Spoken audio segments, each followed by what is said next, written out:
Welcome to Day 4 of the 2011 Amgen People's Coast Classic, benefiting the Arthritis Foundation.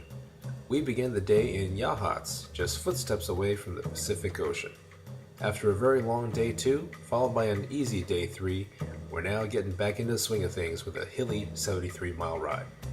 When you leave camp today, make sure to pick up a few poker cards for your chance to earn a very special prize tonight.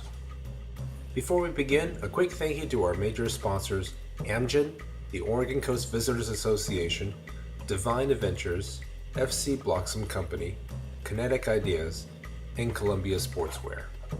Early on Day 4, we'll tackle our two largest climbs.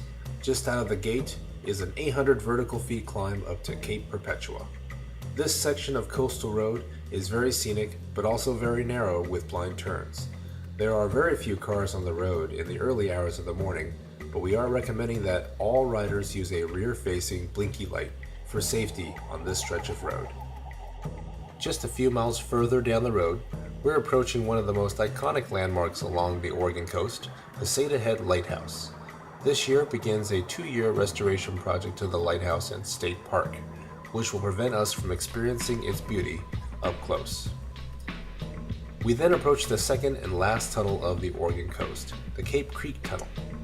As with the Arch Cape Tunnel, there are buttons to activate the safety lights that notify motorists when cyclists are inside the tunnel. Be sure to use them for your safety. Shortly after the Cape Creek Tunnel is one of our attractions, Sea Lion Caves. This is the largest sea cave in the world, roughly the height of a 12-story building and the length of a football field. An elevator was installed in 1961 to take people down to the caves over 200 feet below the entrance. Hundreds of Steller and California sea lions can be seen inside and around the caves in the water and nearby rocks. Gray whales and orca whales are often spotted as well. Sea Lion Caves opens each day at 8:30 a.m. Our riders and guests simply need to show their event ID to get in for free. Visit sealioncaves.com for full details. Heading south towards Florence and the famous Oregon sand dunes, we'll bring back honoree Al to speak more about his life with arthritis. Osteoarthritis causes a lot of wear and tear on the cartilage between the bones. And when the cartilage is wore out, it's bone on bone, and that's when the pain is. You feel the pain at that time. In my particular case, it was partial knees that were wore out. The medial side of my knee was wore, and to the point where I had partial knee replacements on both knees.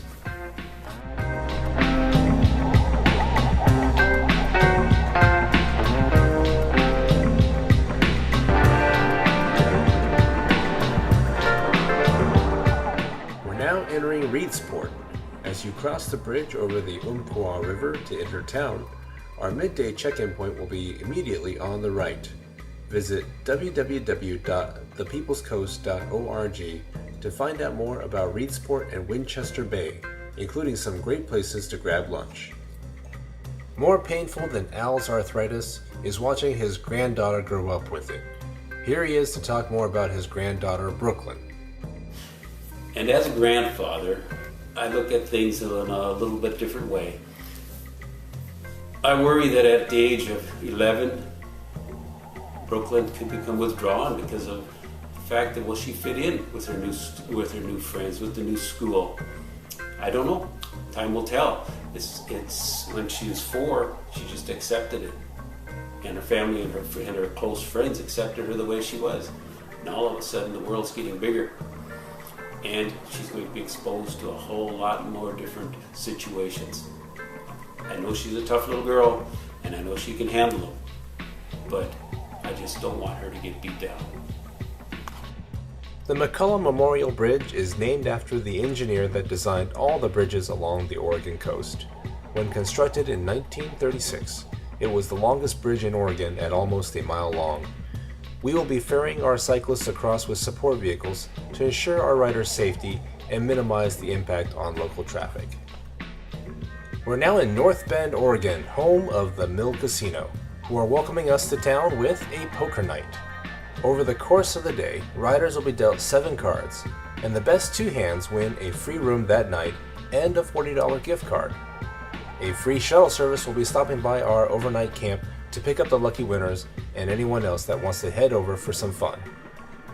Our overnight campsite this evening is Clyde Allen Field, behind the North Bend Community Center.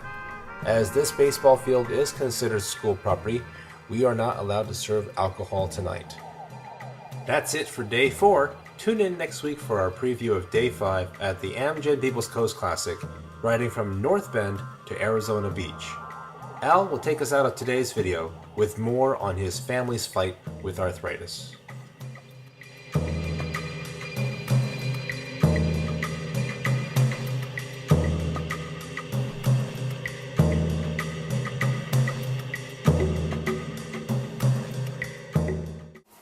Arthritis affects many people, but it's especially hard to watch somebody when it affects somebody that you love and care about.